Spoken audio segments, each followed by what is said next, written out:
Ki aku tutuk JLS ine katene nang Trenggalek.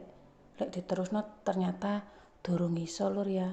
Ki aku male kudu metu nang JLS sing ndek Besuki iku lah. Nang kono iku kudu metu dhisik lur. Lah jalur sing metu iki mek ana loro, liwat Kalidawir apa Pucang Laban.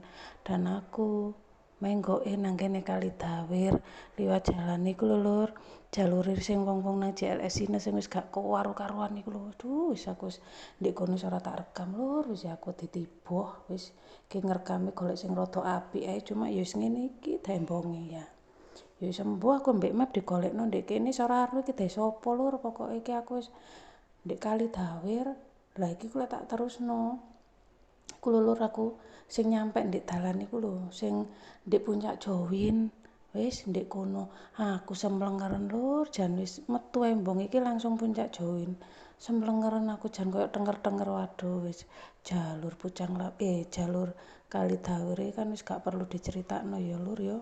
Ya wis ngono iku lah wis aku ambek menikmati pemandangan wis ya. Tutuk Puncak Jowin aku ngasus sik diluk wis ngentekno iku ndredegku sing liwat dalan munggah mudhun wis sembuh menggak-menggok wis. Tapi wis tak nikmati ae ya lur ya. Sing penting iki engko tutuk endi lah iki. Iki tutuk kene iki engko jebuse Puncak Jowin. Lah ya wis lur ya, sik videone tutuk kene meneh disambung neh.